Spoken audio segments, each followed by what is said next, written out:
주님을 찬양해. 나의 가장 낮은 마음, 나의 가장 낮은 마음, 주님께서 기뻐하시고 작은 일에 큰 기쁨을 느끼게 하시는도다.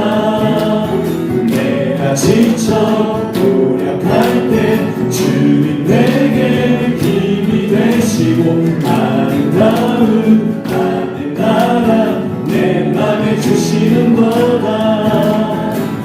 우리에게 축복하신 하나님 사랑, 낮은 자를 높여주시고 아름다운 하늘나라 허락하시고 내 모든 것 예비하시네. 찬양함의 기쁨을 감사함의 평안을 강구함의 하나님 알고로. 우리 처음부터 찬양합니다. 나의 가장 낮은 마음, 나의 가장 낮은 마음, 주님께서 기뻐하시고 작은 일에 큰 기쁨을 느끼게 하시는 것. 내가 지쳐 노력할 때, 내가 지쳐 노력할 때 주님 내게 힘이 되시고 아름다운 하늘나라 내 맘에 주시는도다. 우리에게 축복하신 하나님 사랑, 낮은 자를 높여주시고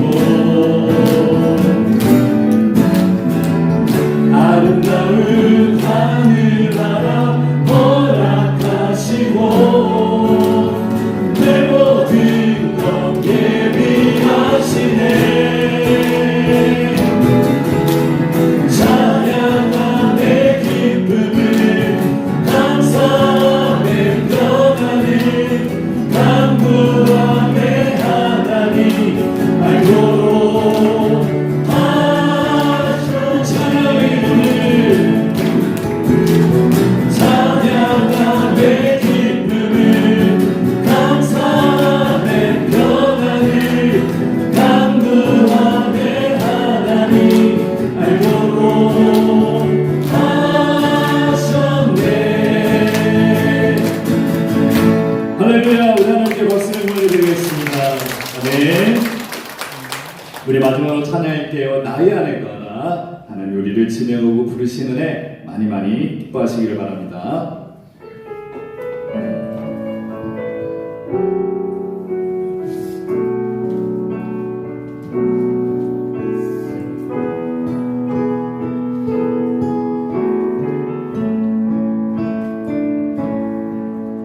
나의 안에 거하라. 나는 내 하나님이니 모든 환난 가운데 너를 지키는 자라. 두려워하지 말라. 내가 널 도와주리니 놀라지 말라. 내 손 잡아주리라. 나의 안에 거하라. 나의 안에 거하라. 나는 내 하나님이니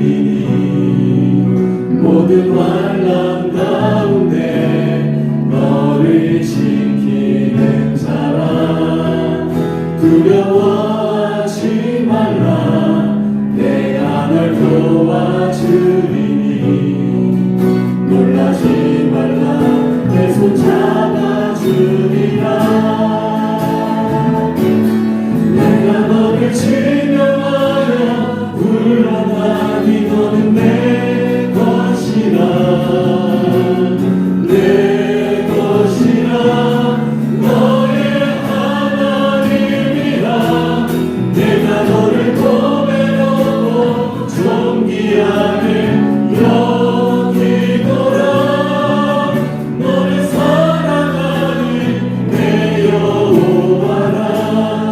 너를 치며요 내가 너를 지명하여 불렀다니 너는 내 것이라 아멘 내 것이라 너의 하나님이라 내가 너를 보배롭고 존귀하게 여기노라 너를 사랑하는 내 영혼을 마지막으로 찬양하시나 내가 너를 지명하여 불렀나니 내가 너를 지명하여 불렀나니 너는 내 것이라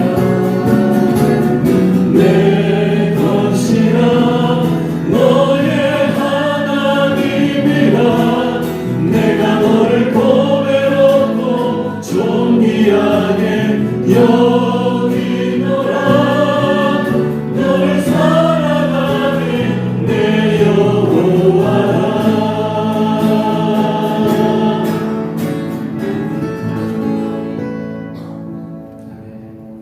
우리가 함께 기도합시다. 우리 삶에 감사와 찬양과 기쁨이 충만하기를 소망합니다. 우리에게 복 주시기를 기뻐하실 그 하나님 오늘 예배 가운데 만나고 동행하는 삶이 되기를 원한다고 간절히 기도합시다. 또한 하나님 우리를 붙드시고 지키시는 하나님이십니다. 하나님 안에서 참된 평안을 누리는 하나님의 백성들이 되게 하소서. 우리가 작게 마음 모아서 기도하겠습니다. 기도합니다. 살아계신 나의 주 하나님 아버지 고맙고 감사합니다. 하나님 우리들의 삶이 너무나 많이 지쳐 있습니다. 오늘 예배를 통해 우리 입술의 감사와 찬양이 회복되어지기를 사랑과 은혜가 풍성하신 하나님 아버지 오늘 맥주 감사주주를 맞아 저희를 거룩한 예배의 자리로 불러주시고 올해 상반기 동안 베풀어 주신 크신 은혜를 기억하며 감사의 예배를 드리게 하시네 찬송과 영광을 올려드립니다. 지난 반년 동안 기쁨의 날도 있었고 예상치 못한 어려움과 눈물의 시간도 있었습니다.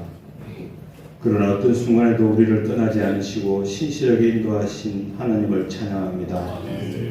우리의 힘과 능력이 아니라 주님의 은혜로 여기까지 왔음을 고백합니다. 하나님, 지난주일 말씀을 통하여 인생의 풍랑 속에서 어디에 믿음의 닻을 내려야 하는지를 깨닫게 하시니 감사드립니다. 우리도 살아가면서 유라굴로와 같은 광풍을 만날 때가 있습니다. 건강의 문제, 가정의 어려움, 경제적인 염려와 미래에 대한 두려움이 우리의 마음을 흔들기도 합니다. 그러나 세상의 조건이나 사람을 의지하는 것이 아니라 변하지 않는 하나님의 약속 위에 우리의 삶을 굳게 세우게 하옵소서. 특별히 오늘 맥주 감사주일에 드리는 감사가 형편이 좋아서 드리는 감사가 아니라 바울이 풍랑 가운데서도 하나님께 먼저 감사했던 것처럼 하나님의 선하신 섭리를 믿는 믿음의 고백이 되게 하여 주시옵소서. 주님, 우리 교회를 위해 기도합니다. 내년 창립 50주년 희년을 앞두고 있는 우리 교회가 사람을 자랑하는 교회가 아니라 하나님께서 행하신 은혜를 기억하는 교회가 되게 하여 주옵소서. 희년을 준비하는 모든 과정 가운데 성령께서 함께 하시고 지난 반세기 동안 베풀어 주신 은혜를 감사하며 앞으로의 50년도 하나님만 의지하는 교회가 되게 하여 주시옵소서. 하나님, 오는 7월 24일부터 26일까지 진행되는 여름 상경학교 위에 함께하여 주옵소서. 모든 준비 과정 가운데 성령께서 인도하여 주시고 섬기는 교육자들과 교사들에게 사랑과 지혜와 건강을 더하여 주옵소서. 즐거운 프로그램만 기억하는 여름 성경학교가 아니라 평생 잊지 못할 하나님의 사랑과 복음을 마음에 새기는 거룩한 시간이 되게 하시며 한 영혼도 빠짐없이 주님의 품으로 돌아오는 은혜를 허락하여 주옵소서. 이를 통하여 우리 교회의 다음 세대가 하나님 나라를 이끌어갈 믿음의 일꾼으로 든든히 세워지게 하여 주시옵소서. 요아라파의 하나님, 병중에 있는 환우들을 기억하여 치료의 손으로 만져주시고 육신뿐 아니라 상한 마음도 회복시켜 주옵소서. 굉장히 어려움과 삶의 무게를 지친 권속들에게도 새 힘과 소망을 더하여 주시고 폭풍 속에서도 하나님께서 반드시 붙드시고 하신다는 믿음을 허락하여 주옵소서. 복음을 위해 수고하는 선교사님들과 선교지를 기억하여 주옵소서. 성령의 능력으로 함께 하시고 어디서나 복음의 문을 활짝 열어주시며 모든 사역 위에 풍성한 열매를 맺게 하여 주시옵소서. 오늘 말씀을 전하시는 목사님께 성령의 충만함을 더하여 주시고 선포되는 말씀이 우리의 영혼을 살리는 생명의 말씀이 되게 하여 주시옵소서. 예배드린 우리 모두가 하나님의 약속에 인생의 닻을 내리고 감사와 순종으로 살아가는 믿음의 사람들이 되게 하여 주시옵소서. 이 시간 주님의 은혜와 성령의 도우심으로 준비한 마중을 중찬단의 찬양을 흠량하여 주시고 우리의 마음문이 활짝 열려지게 하여 주시옵소서. 예배를 돕는 손길들을 기억하여 주시길 원하오며 우리를 끝까지 붙드시고 구원으로 인도하시는 예수 그리스도의 이름으로 기도드립니다. 아멘.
주께서 산자와 죽은 자를 심판하러 오시리라. 성령을 믿사오며 거룩한 공예와 성도와 서로 교통하는 것과 죄를 사하여 주시는 것과 몸이 다시 사는 것과 영원히 사는 것을 믿사옵나이다. 아멘. 오늘의 하나님의 말씀은 사도행전 28장 1절에서 10절까지 말씀입니다. 신약성경 236쪽 사도행전 28장 1절부터 10절까지 말씀. 다 찾으셨으면 한 절씩 교독하도록 하겠습니다. 제가 먼저 1절 읽겠습니다. 우리가 구조된 후에 안즉 그 섬은 멜리데라 하더라.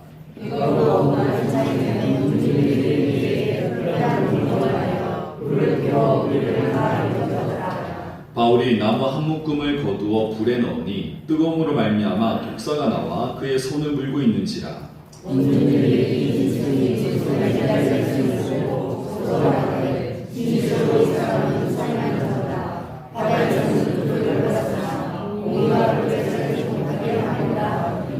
바울이 그 짐승을 불에 떨어버리매 조금도 상함이 없더라.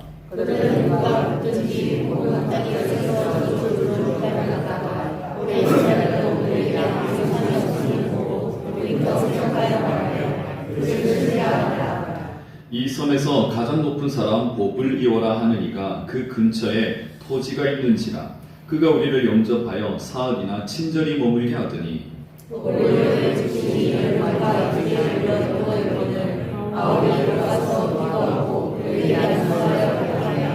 이러므로 섬 가운데 다른 병든 사람들이 와서 고침을 받고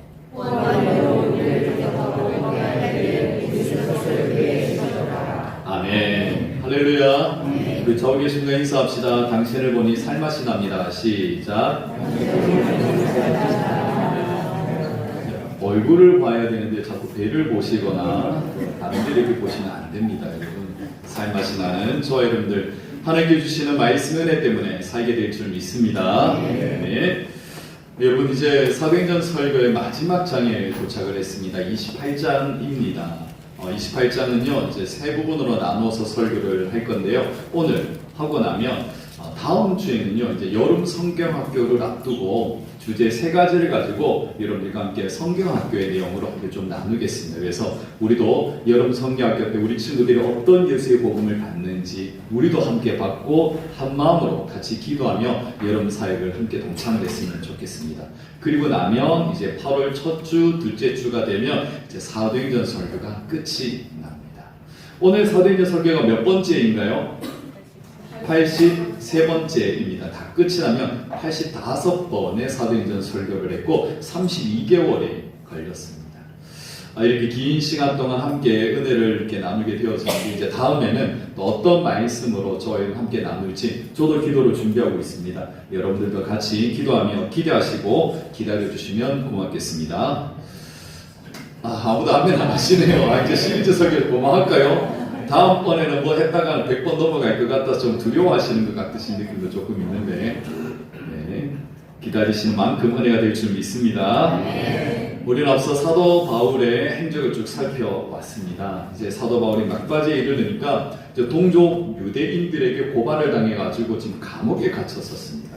총독과 왕 앞에서 재판을 받기도 했었었죠. 근데 하나님은 오히려 그 고난의 감옥이나 법정을 하나님의 복음을 전하는 현장으로 바꾸어 놓으신 것을 보았습니다. 자, 이어서 바울은요, 이제 로마의 가이사 황제에게 재판을 받고자 로마로 압송되어 가던 중이었습니다. 그런데 그만 지중해의 광풍 뭐였죠? 유라굴로를 만나게 되면서 14일 동안 배가 표류를 하게 되어집니다. 이 폭풍우 속에서도 흔들리지 않았던 사도 바울, 왜냐하면 자신의 인생의 닻을 어디에다 두었을까요? 하나님께 두었습니다. 하나님께 두는 것이 가장 안전하다라는 것을 몸소 보여주는 장면이었죠. 저와 여러분들, 우리들의 인생의 닷도 하나님께 둘 수 있기를 축복합니다. 하나님의 약속의 말씀에 두십시오. 하나님 주시는 감사에 두십시오. 그리고 하나님의 섭리에 우리 인생의 닻을 내릴 수 있는 저와 여러분 되기를 주의 이름으로 축복합니다. 하나님께 닻을 둘 때 인생에 어떤 폭풍과 몰려오더라도 평안하게 될 줄 믿습니다. 여러분, 우리가 인생을 살다 보면 이런 생각을 할 때가 있죠. 이번 일만 지나가면 괜찮을 거야. 이 고비만 넘기면 괜찮겠지. 이런 생각이 들 때가 있습니다. 그런데 여러분 어떻습니까? 꼭 그게 그렇게 맞아떨어지던가요? 인생 요거 고비 하나만 넘기면 다 평탄하고 다 행복해지던가요? 그렇지 않더라는 거죠. 풍랑이 지나가며 또 다른 문제가 찾아옵니다. 고난이 하나쯤 끝나면 예상하지 못한 새로운 고난이 우리를 기다리고 있더라는 거죠. 바울도 그랬습니다. 그럼 지난주 말씀에 우리는 바울과 함께 유라굴로의 광풍을 지나왔습니다. 14일 동안 배가 표류하면서요 죽을 고비를 넘겼죠. 그런데 마침 이제 하나님이 약속한 그 모든 사람들을 데리고 한 섬에 도착을 하게 되어지네요.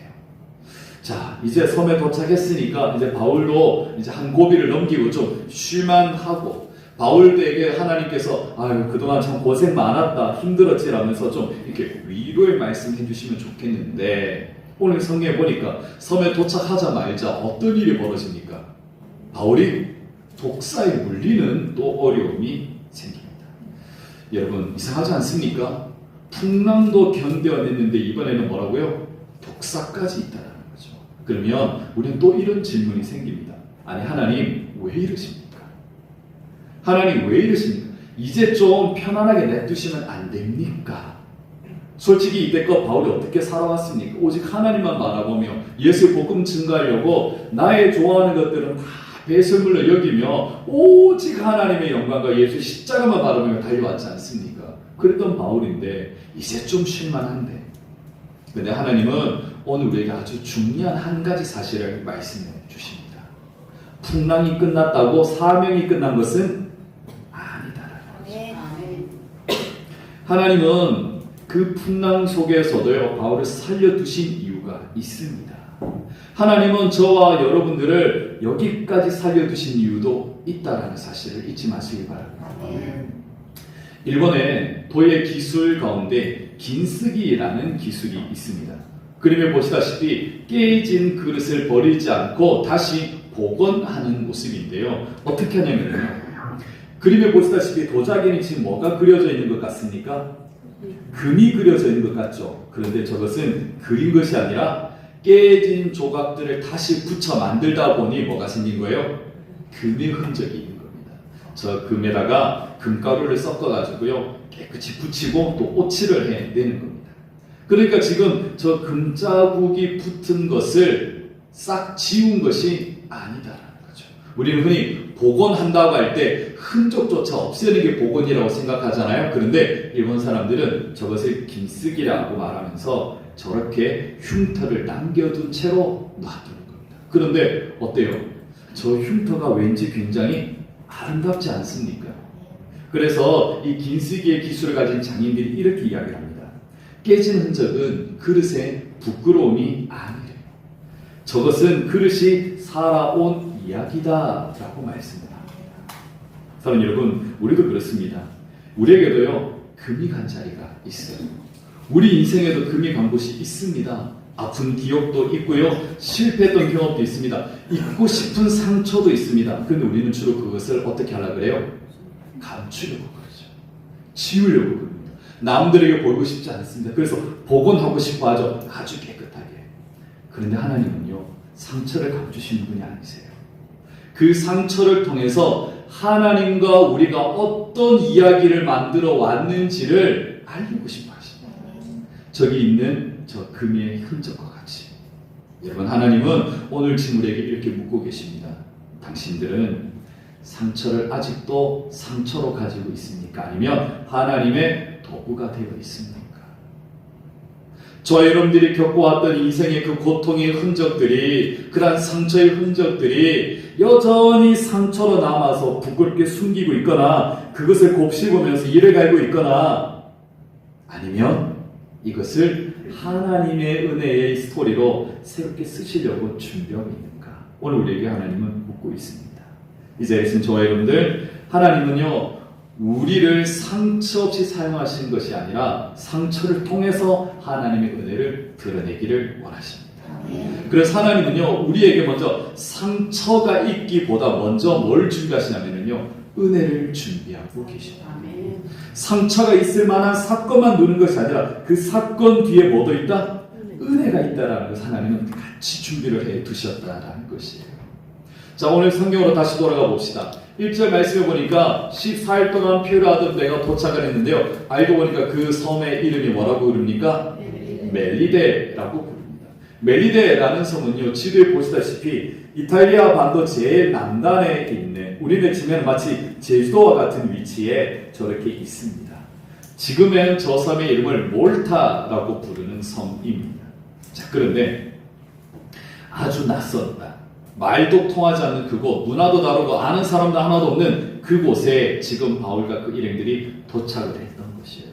그런데 오늘 본문의 2절에 가보니까요, 아주 뭔가 따뜻하게 이야기가 시작이 되어지네요. 2절 말씀 여러분 읽어주십시오. 비가 오고 시작. 비가 오고 나는 밤에 온 주민들이 우리에게 특별한 도전을 하여 물을 부어 우리를 도착하라. 아멘. 자, 페류하던 배가 도착을 했는데요. 그런데도 날씨가 참 여전히 좋지 않은 것 같아요. 바다에는 광풍이 막 일었던 상황이었잖아요. 여전히 그 영향 때문에 날씨가 굉장히 좋지 못했던 것 같아요. 표류에서 와서 지친 그들에게 원주민들이 어떻게 대해줍니까? 따뜻하게 불을 피워서 맞이해 주네요. 여기 말하고 있는 특별한 동정이라는 말은요, 헬라어로 필란트로피아라는 단어를 씁니다. 뜻이 뭐냐면요, 그냥 불쌍히 여겼다라는 게 아닙니다. 조건 없이 베푸는 어떤 사람? 따뜻한 사람과 친절이라는 거예요. 원주민들이 표류하고 떨어진 이 사람들을 그렇게 대해 주었다라는 것입니다. 여러분, 풍랑이 끝나는 자리에 상처가 있고 난 이후에는 하나님께서 이미 모닥불의 은혜를 예배두고 계셨던 것이에요. 여러분, 우리들의 인생을 돌아보면 사실 이 모닥불보다는 풍랑을 더 많이 기억합니다. 그게 더 가기 힘들기 때문에. 그러나 하나님은요, 풍랑 뒤에 있는 이 모닥불을 준비해 놓으시는 분이세요. 사실 바울도 몰랐습니다. 어느 섬인지도 몰랐습니다. 누가 있는 곳인지도 몰랐습니다. 이 모닥불이 예비되어 있다 전혀 몰랐죠. 그런데 하나님은 이미 바울보다 앞서 이 모든 것을 준비해 두고 계셨다는 것입니다. 우리 인생도 마찬가지예요. 하나님께서는요, 우리가 겪는 이 문제보다 뭘 먼저 준비해 두셨을까요? 은혜를 준비해 두고 계시다. 우리가 알지 못하는 곳에서, 우리가 만나지 못한 사람들을 통해서, 우리가 예상하지 못한 방법을 통해서 하나님은 지금도 우리를 돌보고 계시는 줄 믿습니다. 그래서 이사야 43장 2절 이렇게 말씀하셨어요. 우리 같이 함께 읽습니다. 시작. 내가 우리 가운데로 지날 때에 내가 너와 함께하였으나 강을 분들에 우리 너를 순수하지 못할 것이요 내가 우리 가운데로 지날 때에 가지 못하는 것이요 불꽃이 너를 사르지도 못하리니. 아멘. 여러분, 성경 잘 보십시오. 하나님께서는요, 물 가운데로 지날 때 어떻게 해주신대요? 함께 해주신다고 말씀해요. 근데 우리는 주로 어떻게 기도합니까? 하나님, 물부터 없애주세요라고 기도하지 않습니까? 하나님, 우리 넘치는 물 싫고요. 하나님, 풍랑이는 바다 싫고요. 침몰하는 배 싫습니다. 아예 없애주십시오. 우리는 주로 그렇게 기도해요. 그런데 하나님 뭐라고 그러십니까? 물은 있는 겁니다.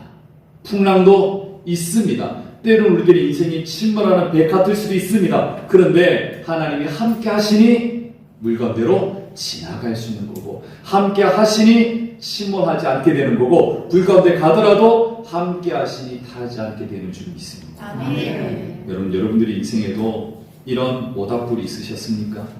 하나님께서 도우신 은혜가 있으셨습니까? 여러분, 우리 인생에 가장 추웠던 시절들이 있었을 겁니다. 그때 누군가를 통해서 전해주셨던 그 따뜻한 위로의 한마디, 작은 도움 하나, 우리를 위해서 기도해줬던 성도님들의 기도, 눈물, 여러분 돌아보면 이건 우연이 아닌 거예요. 하나님이 우리들의 고통과 함께 뭐도 준비하셨다? 은혜도 준비해 두신 것입니다. 여러분, 우리 인생 풍랑이 몰아쳤다고 우리 인생 끝난 것이 아닙니다. 풍랑은 반드시 있습니다. 그러나 그 풍랑은 반드시 끝이 납니다. 그리고 그 끝에는 뭐가 있다고요? 은혜가 있습니다. 하나님 예배하신 모닥불이 있으니 절대 낭망하지 마십시오. 하나님은 지금도 우리를 불과 같은 눈동자로 지켜보고 계시는 줄 믿습니다. 아멘. 자, 그러면 하나님은요, 은혜는 있는 걸 알겠는데 그러면 왜 상처도 두시냐는 거죠. 하나님은 그 상처를 무엇으로 쓰시려고요? 사명의 도구로 쓰시려고 합니다. 우리의 상처마저 하나님 뭘로 하신다? 도구로 쓰신다라는 것입니다. 자, 여러분, 사도 바울이 일행이 멜리데라는 섬에 도착을 했습니다. 따뜻한 환영을 받았죠. 그러자 사도 바울이 어떻게 행동하는지 볼까요? 3절 앞부분을 한번 읽어봅시다. 바울이 시작. 자, 지금 좀 전까지만 해도요, 표류하던 배에서 그나마 이제 배가 한 섬에 도착을 해가지고 이제 목숨을 좀 부지했는 상태입니다. 따뜻한 환영을 받아서 너무 감사하기는 했죠. 그러면 어떻게 해요? 좀 쉬어야죠. 회복을 해야 되죠. 근데 바울이 지금 뭐합니까? 나무 한 묶음을 거두어다가 불에 넣었다. 이건 섬기는 거잖아요. 그죠? 근데 생각해 보십시오. 바울이요, 죄수의 신분으로 지금 끌려가는 중이었잖아요. 로마에 가서 법정에 서야 되잖아요. 그러면 그의 몸이 자유로웠을까요? 뭐 심지어는 쇠고랑을 차고 있을 수도 있고요. 다리에는 뭔가 족쇄 같은 게 있을 수도 있습니다. 근데 그런 불편한 몸을 가지고 주변 사람들의 은혜가 고마워서 또 도우려고 또 누군가를 좀 더 따뜻하게 해주려고 섬기던 그런 중이었다라는 거예요. 그러니까 들어 누워가지고 있는 이런 상태가 아니었던 겁니다. 그런데 여러분 어떻게 해요? 갑자기 생각지 못한 일이 벌어집니다. 무슨 일이 벌어졌냐면요, 그렇게 나무를 한 묶음 묶어서 이렇게 불에다 집어 넣었는데 뭐가 나온 겁니까? 독사가 나온 거예요. 그런데 어떻게 해요? 바울의 손을 물고 나왔다는 거예요. 물려버린 거예요. 아니 하나님, 착한 일을 하고 있는데 왜 이런 일을 겪습니까? 아니 하나님, 저 집사님 보니까 교회 정말로 열심히 봉사하고 섬기는데 왜 저렇게 어려움을 겪습니까? 아니 장로님 보니까 정말 충성하게 섬기는데 왜 이런 어려움을 겪습니까? 아니 저분 날마다 새벽마다 나서 기도하시는데 왜 자녀들에게 저런 어려움을 겪습니까? 우리 이런 질문이 나올 때가 있습니다. 여러분 우리도요, 하나님 잘 믿으면 독사 아예 없을 줄 알아요. 우리 인생에는요, 침몰하는 배 같은 건 없는 자입니다. 교회만 다니면 예수만 믿으면 잘 될 줄 압니다. 마치 로또 맞은 것처럼 그렇게 될 줄 압니다. 그런데 하나님은요, 독사를 없애주지는 않으셔요. 있습니다. 그런데 더한 것은 뭐냐면요, 이렇게 바울이 당하는 모습을 어려움을 겪는 모습을 지켜보던 원주민들의 반응입니다. 자, 원주민들이 보고 지금 뭐라고 말하는지 한번 봅시다. 4절입니다. 시작.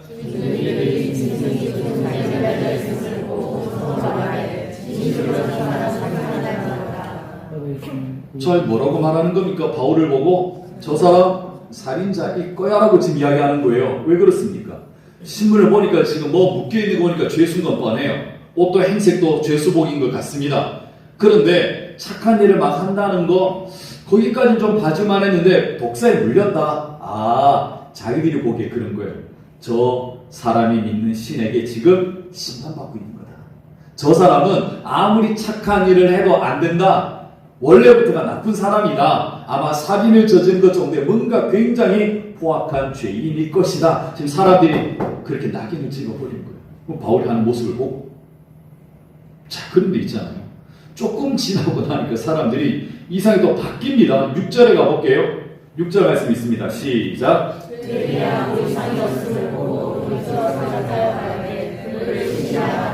아니 독사에 물렸어요. 그런데 아무 증상이 없는 겁니다. 시간이 지나봤어요. 뭔가 마비가 오거나 숨을 못 쉬거나 막 쓰러지거나 이래야 되는데 아무 일이 없는 거예요. 그러니까 그 사람들 이제는 뭐라고 불러요? 신이다. 신. 여러분 좀 어떻게 보면 좀 웃길 수도 있는 상황인데요. 여기서 우리 인간들의 모습이 보이는 겁니다. 여러분 사람들의 평가는 이렇게 쉽게 바뀝니다. 오늘 칭찬하던 사람이 갑자기 내일 비난하기도 하고요. 오늘 나를 인정해주던 사람이 내일이면 외면하기도 합니다. 그러므로 하나님의 사람은요, 이런 사람들의 평가에 우리 인생이 닫힐려서는 안 되는 거죠. 우리 지금 학생들이 많이 앉아있는데요. 여러분 그런 일이 종종 있지 않습니까? 어제까지 나랑 되게 친했던 친구인데 갑자기 뭐예요? 나 너랑 절교야. 갑자기 친구들이 돌아서는 일들이 있습니다. 왜 그런지 모르겠어요. 근데 그 친구는 나를 이상하게 그렇게 본 거예요.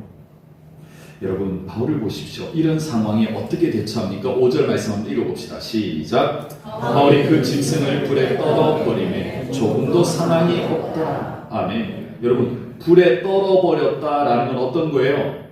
제 원문에 보니까 이거를 훌훌 이렇게 털어버렸다라는 거예요. 아무 일도 없다는 듯이 그냥 툭 털어버린 거예요. 보통 이렇게 뱀의 물이 우리는 어떡합니까? 으아, 내 손 막 이러면서 119 막 불러라고 막 난리가 나지 않습니까? 호들갑 떨어요. 그런데 어떻게 해요? 훌훌 털어내버려요. 왜 그럴 수 있었을까요? 왜 그럴 수 있었을까요? 바울이 이런 사람들의 이상한 평가, 또 풍랑이는 배 위에서 14일 동안 훌훌 털어버릴 주님의 모습, 왜 그럴 수 있었죠? 그렇죠. 약속의 말씀 뭐였습니까? 바울은 지금 어디로 가야 되는 거예요? 로마로 간다는 것이 명백했기 때문에 그 배 위에서도 14일 동안도 하나님이 지켜주셨는데 뱀한테 물린 것 가지고 이거 아무것도 아니라는 거죠. 믿음이 고통보다 훨씬 더 큰 겁니다. 털어버리는 거죠. 여러분, 상처는 이렇게 하나님 손에 들리면요 복구가 되잖아요. 왜냐면요 독사는 바울에게 상처를 남기려고 했습니다만, 근데 하나님은요 그 상처를 가지고 뭐 하는 걸까요? 섬에 있는 사람들의 시선을 바꾸는 데 쓰시는 겁니다. 처음에 이 사람들은 바울을 보고 막 나쁜 놈이다라고 이렇게 평가를 했는데 좀 있으니까 신이라고 막 믿기도 하고요. 그런데 이제는 하나님이 바울의 그 모습을 보여주면서 시선을 바꾸기 시작합니다. 바울을 통해서 하나님이 뭐 하기 시작하는 겁니까? 복음을 전하기 시작하는 겁니다. 생각을 바꾸기 시작합니다. 마음을 바꾸기 시작합니다. 여러분, 독사 사건은요 바울을 향해서 이 원주민들의 시선이 열리고 복음이 들어갈 수 있도록 문을 여는 도구가 되어진 거예요. 상처가 도구가 되는 순간인 겁니다. 여러분, 제가 예전에 한번 소개했던 사람이 있죠. 페니 크로스비라고. 여러분 행세에서 보시다시피 뭔가 좀 다름이 있죠. 저 사람은 날 때부터 의료사고로 인해서 시력을 잃어버려서 평생 맹인으로 살았습니다. 그런데 하나님은요 특이하게 앞을 보일 수 없는 이 사람을 위해 놀라운 일을 하셨어요. 페니 크로스비는 이렇게 고백을 합니다. 내가 앞을 볼 수 있었다면 오히려 하나님을 더 의지하지 않았을지도 모릅니다. 내가 눈을 떠서 세상을 볼 수 있었으면 세상을 더 의지하지 하나님을 의지하지 않았을 겁니다. 그런데 이 여인은요 실명이라는 이 평생의 상처를 안고 살았지만 찬송시를 무려 8,000편이나 작곡을 합니다. 우리가 늘 많이 부르던 찬양, 예수를 나의 구주 삼고, 이 찬양 너무 잘 아시죠? 죄짐 맡은 우리 구주. 여러분 얼마나 많이 불리는 찬양입니까? 하나님은 이 여인의 상처를 제거하지 않으셨어요. 우린 주로 기도합니다. 눈 뜨게 해주십시오. 그런데 하나님은 그 상처를 없애지 않으셨어요. 오히려 이 상처를 통해서 수많은 사람들의 신금을 누리고 눈물 흘리며 회개할 수 있도록 이끌어내는 도구로 바꾸어 내셨던 것입니다. 사랑하는 여러분, 혹시 우리도 독사에 물린 상처가 있을 겁니다. 병으로 남은 흉터도 있을 거고요. 실패의 기억도 있을 겁니다. 때로는 사람들에게 아주 깊은 상처를 받기도 했을 겁니다. 그래서 막 하나님께 따져 묻기도 많이 했을 겁니다. 왜 납니까? 왜 이렇습니까? 왜 하나님을 없애달라 했더니 더 크게 내게 남겨주십니까? 오늘 하나님 우리에게 말씀하십니다. 나는 너의 상처를 헛되게 두지 않았다. 상처는 있을 겁니다. 고통도 있을 겁니다. 그런데 하나님은 그냥 내버려둔 게 아니라 그것을 그냥 두지 않으셔요. 우리는 이 상처를 실패라고 말하지만 그런데 하나님은요 이 상처를 도구로 바꾸어 쓰십니다. 그러므로 여러분 오늘도 상처를 붙들고 울기보다는요 이 상처 하나님께 맡겨보십시오. 그러면 하나님께서 언젠가 이 상처를 통해서 누군가를 살리는 복으로 사용해 주실 줄 믿습니다. 그 은혜를 경험하시는 저희들 되기를 주의 이름으로 축원합니다. 자 여러분, 그러면 하나님은 우리가 겪은 이 상처도 도구로 쓰신다고 하시는데 뭐 어떤 도구로 쓰실까요? 따라합시다. 치유의 통로로 사용하신다. 한 번 더 치유의 통로로 사용하신다. 자, 독사에게 물렸던 사건 이후에 상황이 또 바뀝니다. 자, 바울이 이 문제를 크게 여기지 않자, 대수롭게 여기지 않자, 이제 사람들은요, 그를 주목하기 시작하는데, 바울의 다음 행보를 집중합니다. 자, 7절 말씀에 가보니까요, 그 섬에 보블리오라는 굉장히 높은 권력가가 있었습니다. 그분이 초청을 해가지고 3일 동안 굉장한 친절을 받았습니다. 그런데 알고 보니까 이 보블리오의 아버지가 지금 열병과 이질에 걸려서 굉장히 고통스러워하고 있다는 겁니다. 자, 바울이 그의 집으로 들어갑니다. 그리고 어떤 일이 벌어지는지 우리 8절 한번 읽어봅시다. 시작. 우리의 주시 열병과 이질에 걸려 누워있는 바울이 들어와서 기도하고 그에게 안수하여 강의하되. 아니, 자, 조금 전까지만 해도 바울은요, 지금 묶인 채로 돌아다니면서 나무를 줍고 있던 그런 행색이었고, 독사에게 물리게 됐고요, 표류하던 배에 떠밀려 와가지고, 이제 겨우 목숨을 부지했던 사람인데, 어떻게 됐어요? 이제는 뭐 하고 있습니까? 누군가에게 손을 얹어 기도해서 그 사람의 병을 다스리는 상황으로 바뀌어져 있습니다. 여러분, 하나님은요, 구조한 사람 가만히 놔두지 않습니다. 구조해놓은 것을 끝내는 게 아니라 구조받은 사람을 곧바로 다른 사람을 살리는 데 쓰신다는 것이에요. 그렇기 때문에요, 우리가 가진 이 상처, 풍랑이 있는 그곳에 죽을 고비, 뱀에게 물리는 이런 상처들, 하나님은 그것을 끝내지 않으세요. 오히려 그것을 통해서 다음 일을 하시는 겁니다. 그러니 우리 안에 있는 상처, 여러분, 이거는 마침표가 아닙니다. 상처를 만나면 우리 인생이 끝난 것 같지만 아닙니다. 하나님은 그 상처를 끝이라 말하지 않고요, 새로운 사역의 시작이기 때문에 잠깐 쉬는 시간입니다. 상처는 마침표가 아니라 쉼표인 겁니다. 바울은 풍랑을 지나왔기 때문에 두려움에 빠진 사람들을 이해할 수 있습니다. 독사에게 물려봤기 때문에 죽음 앞에 서 있는 사람이 어떤 심정인지 알게 되어지는 거예요. 고난이라는 건, 상처라는 건 바울을 약하게 만든 것이 아니라 더 깊이 공감할 수 있는 사람으로 바꾸어 놓으신 거예요. 여러분, 저희 부부도요, 셋째를 유산을 해봤기 때문에 불임 가정, 난임 가정, 또한 자녀를 먼저 보내신 분들의 마음을 조금이라도 이해할 수 있었습니다. 여러분, 상처를 경험한 사람 정말 가장 따뜻하게 위로해 줄 수 있는 줄 믿습니다. 여러분, 병을 알아본 사람이 병든 사람의 마음을 가장 잘 알죠. 자녀 때문에 눈물 흘려본 부모가 다른 부모의 눈물을 이해할 수가 있는 거예요. 사업의 실패를 경험해본 사람이 무너진 사람의 마음을 잘 알기 때문에 함부로 말하지 않아요. 사랑하는 사람과 이별해본 사람이 누군가 슬픔에 잠기는 사람 옆에 그냥 조용히 앉아 있어 줄 수 있는 겁니다. 왜 그럴까요? 상처는 우리를 약하게 만든 게 아닙니다. 상처는 우리를 오히려 다른 사람의 아픔을 품어줄 수 있는, 공감해 줄 수 있는 사람으로 변화시켜요. 그래서 성경이 이렇게 말씀합니다. 고린도서 1장 4절 읽어볼게요. 시작. 우리의 모든 환난 중에서 우리를 위로하사 우리로 하여금 하나님께 받는 위로로서 모든 환난 중에 있는 자들을 능히 위로하게 하시는 이시로다. 아멘. 자, 우리는 고통을 통해서, 상처를 통해서 하나님의 위로를 받았습니다. 그래서 고통이 끝났죠. 그런데 하나님 그대로 내버려 두지 않으셨다고요. 우리가 가진 상처를 통해서 뭐 하라고 그럽니까? 다른 사람을 위로하라. 그 누군가를 치유하라고 말씀합니다. 누구를 살리는데 우리를 쓰시려고 그 상처를 두셨다라고 말씀하고 있습니다. 여러분, 저와 여러분들 하나님께 받은 위로와 사랑과 치유가 있으시죠? 아멘이십니까? 하나님은 이 모든 것을 그냥 우리가 그냥 통과하게 해주신 게 아니에요. 상처도요, 우리를 그냥 상처 그냥 주신 게 아니죠. 상처와 함께 우리는 위로를 받았습니다. 상처와 함께 치유를 경험을 했습니다. 상처 때문에 사랑도 받았고요, 상처 때문에 믿음도 더 커졌습니다. 상처가 있었기 때문에 이것들을 우리는 얻을 수가 있었던 겁니다. 이걸 이제 간직만 하고 있지 말고 어떻게 해요? 환난 중에 있는 다른 이들을 위로하라. 이제 계신 저와 여러분들, 우리가 받은 상처로 인하여 누군가를 살릴 수 있는 사람이 될 수 있기를 주의 이름으로 축복합니다.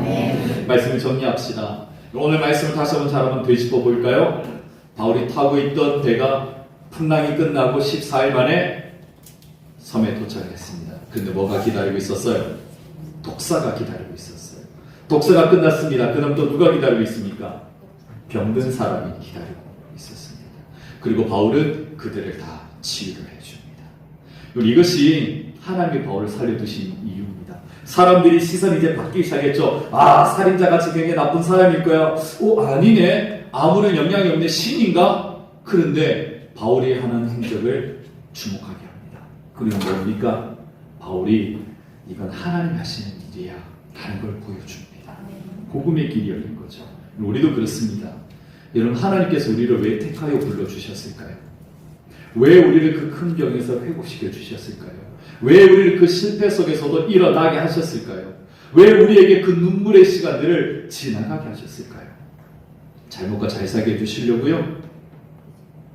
오래오래 살라라고요? 아닙니다. 우리로 누군가를 살리는 사람이 되라고 하십니다. 사랑하는 여러분, 지금도 여러분이 가진 상처 부끄러워하십니까? 그래서 그냥 아무도 모르게 완전히 깨끗하게 복원하기를 원하십니까? 남들에게 들키고 싶은 상처가 있으십니까? 하나님께서 우리에게 말씀하십니다. 나는 네 상처를 버리지 않는다. 나는 너의 눈물을 헛되게 하지 않을 거라고.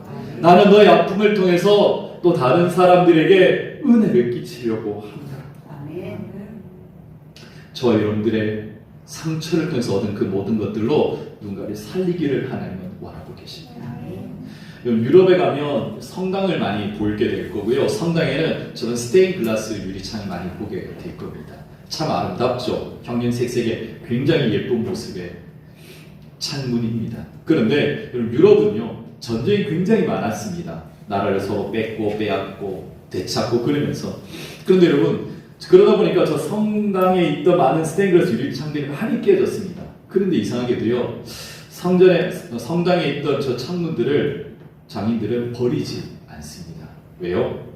다시 끌어모아서 붙여서 만들면 저렇게 새로운 그리고 아름다운 창문이 만들어지는 거죠. 여러분, 빛은요, 완전하고 완벽하고 예쁜 유리창만 통과하지 않습니다. 저렇게 깨진 조각들도 통과를 해야 되죠. 그런데 저 조각들이 얼마나 아름답습니까? 깨져서 버려서 아무 때에도 쓸모없는 것 같았지만 저렇게 모아두니 얼마나 예쁜 빛이 비춰집니까? 여러분, 하나님도 우리를 그렇게 부르십니다. 우리가 상처가 있고 고통도 있고 흔적도 있고 깨진 인생이라 할지라도 상처 입은 마음이라 할지라도 눈물의 흔적이 남아 있어도요, 하나님의 은혜 빛은 우리를 통해서 다른 사람들에게 정말 아름답게 비춰질 줄 믿습니다. 아멘. 여러분, 하나님은 완벽한 사람을 찾지 않으십니다. 하나님 손에 맡겨진 자를 찾는 거죠. 저렇게 깨진 조각이라 할지라도 하나님 손에 맡겨지면 저렇게 아름다운 빛을 내는 창문이 되는 것입니다. 우리 이번 한 주간 여러분들에게 허락하셨던 상처를 미안합니다. 한번 좀 떠올려 보십시오. 한번 좀 꺼내 보십시오. 그리고 이렇게 기도하길 바랍니다. 하나님, 제가 이 상처 없애달라고 기도했지만 여전히 있습니다. 그런데 하나님, 이 상처를 통해서 내가 얻은 것들이 있습니다. 때로는 위로도 받았고 회복도 받았고 감사도 있었고 사랑도 있었고 믿음도 커졌습니다. 하나님, 이렇게 해서 내게 남겨진 이걸로 뭐 하길 원하십니까? 누구에게 가길 원하십니까? 하나님, 나로 그 사람에게 보내시고 그 사람에게 치유의 통로가 되게 하여 주옵소서. 아멘. 이 시간 그런 마음을 가지고 기도하시고 하나님과 승리하신 저와 여러분 되기를 주의 이름으로 축복합니다. 아멘. 아멘. 우리 함께 찬양하고 기도합시다. 나의 안에 거하라. 함께 찬양하고 기도하도록 하겠습니다.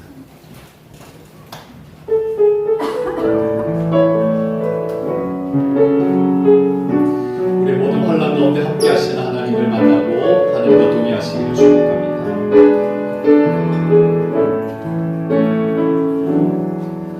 나의 안에 거하라. 나는 내 하나님이니 모든 환난 가운데 너를 지키는 자라. 두려워하지 말라. 내가 널 도와주리니 놀라지 말라. 내 손 잡아주리라. 내가 너를 지켜하여 내가 너를 지켜하여 불렀나니 너는 내 것이라.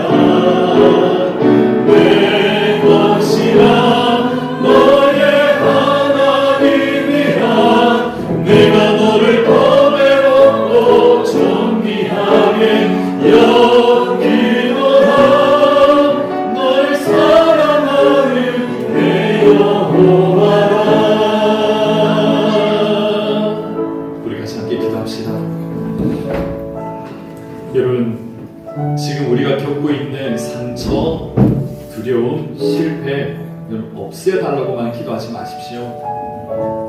하나님 오히려 이 상처를 통해서 우리를 누군가를 살릴 수 있는 사람으로 세우려고 하십니다. 내가 받은 이 상처, 여러분 그 상처 때문에 우리는 하나님의 더 큰 위로를 받을 겁니다. 또는 치료도 받을 겁니다. 일어서게 하실 것입니다. 믿음을 주실 것입니다. 그리고 이제 우리와 똑같은 길을 걷고 있는 그 누군가에게 우리로 하나님의 이 위로와 치유와 사랑을 흘러보내게 하실 것입니다. 그 사람을 살릴 것입니다. 나도 살고 그 사람도 살 겁니다. 여러분, 하나님 나를 회복의 도구로 사용하여 달라고 비록 내 아픔의 상처 없애려고 했지만 그런데 오히려 이것 때문에 내가 얻은 것이 더 많습니다. 앞으로는 이것 때문에 더 많은 사람을 살리고 더 많은 사람을 위로할 수 있는 사람이 되게 하여 주시옵소서라고 우리 주님 한번 간절히 찾고 기도합시다. 주님 찾습니다. 주여 살아계신 내 하나님 아버지 감사합니다. 하나님 과거에는 이 상처로 세달라고만 기도했습니다. 그런데 하나님 아버지 이제는 이 상처가 있음으로 말미암아 내가 하나님의 큰 위로를 받고 내 하나님 치유를 받고 위로를 받고 아버지 하나님 상처의 뿐만 아니라 일어서게 하시고 믿음의 주시는 경험하게 됩니다. 아버지 하나님 말미암아 이제는 하나님 나와 똑같은 길을 걷고 있는 어려운 이 사람들 하나님 살려내게 하실 것인 줄 믿습니다. 치유의 통로를 하실 것인 줄 믿습니다. 아버지 하나님 우리를 그런 위로의 도구로 사용하여 주시옵소서.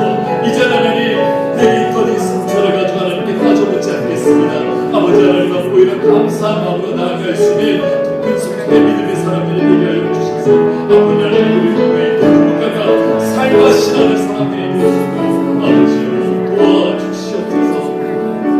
아멘. 살아계신 하나님 참 고맙고 감사합니다. 하나님 우리가 고통과 상처 가운데 지나갈 때 하나님이 안 계신 줄만 알았습니다. 그래서 하나님께 때로는 간절히 부탁을 드렸죠. 이것 좀 없애달라고. 그러나 하나님 오히려 우리의 그 상처와 고통 중에 함께해 주고 계심을 깨달았습니다. 그 함께해 주심으로 말미암아 우리는 위로를 받았고 치유를 받았으며 믿음이 성숙되어졌고 일어서게 되어졌습니다. 그래서 나의 똑같은 길을 걷는 그 누군가를 공감해 줄 수 있는 힘을 얻게 되었습니다. 아버지 하나님 이제는 우리가 나와 똑같은 길을 걷고 있는 상처 속에 있는 이들을 살려낼 수 있는 사람들이 되도록 주님 사용하여 주실 줄 믿습니다. 이제는 내 상처를 두고 기도하지 않겠습니다. 이제 내 상처를 통해 얻은 것들로 누군가를 살릴 수 있는 사람으로 쓰임받게 기도하겠습니다. 아버지 하나님 도와주시옵소서. 믿사옵고 감사하며 예수님 이름으로 간절히 기도드리옵나이다. 아멘. 드리신 헌금 소개하고 기도하겠습니다. 11조 선교, 건축, 교육, 주전헌금, 어린이헌금, 그리고 맥주감사헌금 하나님께 올려드립니다. 감사헌금입니다. 하나님의 마음을 조금이나마 깨닫게 해주심에 감사합니다. 진윤규 장로님, 하나님 아버지 범사에 감사합니다. 정영주 집사님, 말할 수 없는 하나님의 은혜에 감사합니다. 오직 하나님의 영광이 되는 가정이 되게 하소서. 강다영 권사님, 말씀 주심에 감사합니다. 하두리 권사님, 범사에 감사함을 임춘지 권사님 드렸습니다. 경제적인 부분과 직장생활 가운데 인도하고 지켜주심에 감사합니다. 이대원 집사님, 하나님 은혜로 어머니 눈수술 잘 받을 수 있게 해주심에 감사합니다. 허고원 박정아 집사님 드립니다. 건강한 눈으로 회복시켜주신 하나님 나의 아버지 진심으로 감사드립니다. 홍봉여 전도사님, 지금까지 지내온 것 주님의 크신 은혜입니다. 앞으로의 날들도 선하게 인도해 줄 줄 믿고 감사합니다. 이래 선생님, 중고등부 후원금으로 드립니다. 저희 가정에서 박수연 집사님, 강다영 권사님, 김태옥 집사님, 세계를교회 황정현 형제님 드렸습니다. 기도하겠습니다. 살아계신 나의 주 하나님 아버지, 오늘도 온 마음과 정성을 다해 하나님께 예배하며 귀한 예물을 올려드립니다. 주님 기뻐받아 주시옵소서. 이 예물을 쓰는 곳곳에서 예수님의 사랑과 하나님의 영광이 드러날 줄 믿습니다. 특별히 하나님, 오늘도 사랑하는 성도님들이 10의 1조로 구별하여 드립니다. 하나님께서 우리 인생의 주인 되시고 모든 것을 주심을 믿고 감사할 뿐만 아니라 그 믿음의 고백으로 드립니다. 주님 기뻐받아 주시옵소서. 아울 하나님, 하나님의 마음을 깨닫게 하신 하나님, 말할 수 없는 하나님의 은혜로 채우신 하나님, 말씀을 주신 하나님, 경제적인 부분과 직장 생활도 인도하여 주신 하나님, 하나님의 은혜로 눈수술도 잘 되게 해주신 하나님, 앞으로 지금까지 지낸 것도 하나님의 은혜이오니 앞날도 지켜줄 것을 믿고 감사합니다. 뿐만 아니라 우리 주일학교를 위하여 귀한 예물로 올려드립니다. 주님 드리는 예물 기뻐 받아주시고 갑절의 은혜로 채워 주시옵소서. 이 땅 살면서 꾸지 아니하고 마음껏 나누고 베푸는 믿음의 큰 손들이 되게 하여 주시옵소서. 더 나아가 하나님, 우리 기상체에게 부흥을 주시옵시고 앞으로 하나님 이 땅 가운데 하나님의 이름과 사랑을 마음껏 전하는 교회 되게 하여 주시고 지역건대 정말 믿을 만한 교회로 우뚝 설 수 있도록 아버지 하나님 도와주시고 세워 주시옵소서. 이사고 감사하며 예수님 이름으로 간절히 기도드리옵나이다. 아멘. 번거 말씀드리겠습니다. 주보 뒷면을 참고해 주시면 고맙겠습니다. 오늘 우리 한 몸 같은 기장제의 교회 찾으신 여러분 환영하고 축복합니다. 점심 식사까지 함께 하시고 돌아가 주시면 고맙겠습니다. 오늘은 현수막에 걸려 있듯이 어떤 날입니까? 농구대회 하는 날. 네, 농구대회 하는 날입니다.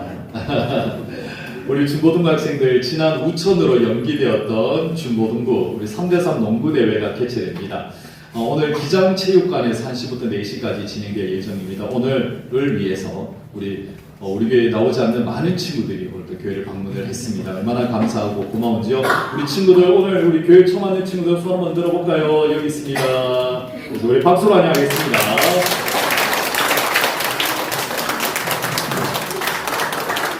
자, 오늘 교회에서 예배 드렸으니까 가서 싸우지 마시고 서로 사이좋게 페어플레이 하면서 무시하지 마시고 짓밟지 마시고 상처 주지 마시고 서로 즐겁게 행복한 시간 보냈으면 참 좋겠습니다. 대회도 대회이지만 나머지 시간을 통해서 같이 경기도 하고 즐거운 시간 보내주시면 고맙겠습니다. 오늘은 맥주감사 주일입니다. 지난 상반기 동안 베풀으셨던 하나님의 은혜를 기억하시고 이제 하반기도 하나님께서 동일한 은혜, 더 큰 은혜 주실 줄 믿고 감사하는 시간 되시기를 축복합니다. 상반기 양육 훈련 등등 모든 일들이 종강이 되었습니다. 지난주까지 우리 목요 전도대가 열심을 다해 전도했고요, 종강을 했습니다. 돌아오는 화요일 점심 식사 함께 하도록 준비가 되어 있으니까 많이 참여해 주시면 고맙겠고요. 이제 구약 성경대학도 구약편이 끝이 나고 이제 신약과 사이의 중간기에 강의를 진행하고 있습니다. 이제 하반기부터 신약으로 들어가게 될 거고요. 올해까지 신약을 끝내도록 우리 같이 함께 달려가 보면 좋겠습니다. 제자반도 오늘 상반기 양육이 끝이 나고 오늘 제자반 1학기 기말고사가 준비되어 있습니다. 웃으실 만큼 지금 다들 지금 웃는 게 아닙니다. 이분들이 지금 성경 암송도 있고요, 또 교리 시험도 있습니다. 제자 훈련생들이 열심히 말씀 앞에 서려고 노력하고 있으니까 우리 제자반을 위해서도 기도 많이 해주시고 기도 후원자 여러분들 오늘 정말 기도 많이 해주셔야 됩니다. 네, 수험생을 위해서 기도해 주십시오. 이제 수능일이 139일 남았습니다. 앞으로 남아있는 시간 동안 더 건강하게 힘있게 잘 감당할 수 있도록 기도 많이 해주시면 고맙겠습니다. 추가 건강까지도 드리겠습니다. 여러분 나가실 때 준비된 선물이 하나 있습니다. 이게 뭐냐면요, 젤리 제습제, 쉽게 말하면 물 먹는 하마입니다. 물 먹는 하마인데 좀 작죠? 근데 요 팩 안에 12개가 들었습니다. 12개가 들었는데요, 여기 어떤 용도냐면은 보시면은 요런 얇은 팩입니다. 그런데 여기 안에는 이제 가루가 들어있는데요, 여기가 습기를 머금으면 물 먹는 하마처럼 젤리처럼 변신을 하는 겁니다. 근데 여러분 방법이 있습니다. 어떻게 되냐면 색깔을 보세요. 무슨 색깔? 노란색. 요거는 주황색. 병원 좀 데려갔다 오세요. 자, 노란 색깔 면이 있고 흰색이 있어요. 노란색은 비닐면입니다. 이쪽이 바닥으로 가게 해야 돼요. 위쪽이 흰색 쪽이 종이처럼 되어 있습니다. 이쪽으로 습기를 머금는 겁니다. 그러니까 이렇게 놔두셔야 됩니다. 이해가 되셨죠? 노란색이 바닥에 가도록 놔둬야지 습기를 먹고 젤리처럼 부풀어 오릅니다. 그런데 여러분 좀 용량이 작아 보이잖아요. 그런데 이렇게 꽤 오래 갑니다. 지금처럼 장마철은 20일, 그리고 그냥 장마가 아닌 경우는 30일에서 40일간 갑니다. 그런데 여러분 이거 하나가 여러분 거실에 이렇게 탁 놔뒀다고 여러분 집의 모든 습기를 다 빨아먹는다? 아닙니다. 오해하지 마십시오. 여러분 그러면 이 사업장 다 망합니다. 그러니까 요거는 여러분 신발장이나 옷장 등등에 이렇게 한 칸에 하나 정도 이렇게 넣어 두신다고 보시면 됩니다. 장롱 안에 하나 넣고 신발장 하나 넣고 이런 용도로 써줘야 되지, 거실에 놔두고 우리 집 쓰기 다 빨아먹으라면 안 먹습니다. 예. 그리고 요거를 혹시 이렇게 뜯어서 그 뿌려놓으면 좋지 않을까 생각하시면 안 됩니다. 아시겠습니까? 뜯으시면 안 됩니다. 자르셔도 안 됩니다. 그대로 놔두시면 얘네가 제습을 하니까 그리고 나서는 이렇게 버리시면 됩니다. 나가실 때 요 젤리 제습제 한 사람당 하나 또는 원하시면 2개까지 가능합니다. 인당 1개 내지는 2개입니다. 하실 수 있겠죠? 네. 제가 보겠습니다. 수량이 지금 120개가 있는데 몇 개 가져가시는지 보겠습니다. 우리 있는 사람 다 한 사람 2개씩 가져가다 남아야 됩니다. 남아야 됩니다. 자, 이제 모두 자리에 일어나셔서 폐송 찬양 드리고 축도를 마치겠습니다.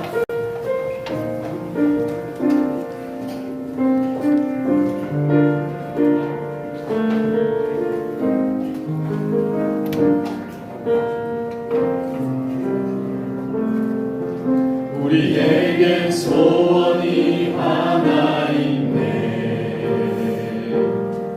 주님 다시 오신 그날까지 우리 가슴에 새긴 주의 십자가 사랑 나의 교회를 사랑케 하네. 주의 교회를 향한 우리 마음, 희생과 포기와 가난과 고난, 하물며 죽음조차 우리 막을 수 없네. 우리 교회는 이 땅의 희망, 교회를 교회되게 예배되게 우리 사용하소서. 진정한 부흥의 날 오늘 임하도록 우리 사용하소서. 성령의 예배하니라. 성령 안에 예배하리라. 자유의 마음으로 사랑으로 사역하리라. 교회는 생명이 두 손 높이 들고 찬양합니다. 교회를 교회되게 예배되게 우리 사용하소서. 진정한 부흥의 날 오늘 임하도록 우리 사용하소서. 우리 사용하소서. 우리 사용하소서. 우리 사용하소서. 우리 사용하소서. 상처를 없애지 않고 함께 하시며 상처를 통해 받은 위로로 누군가를 살리며 살아가기를 소망하는 우리 기장제교회와 이 제름의 모든 성도들 가운데 항상 함께 있을지어다. 아멘.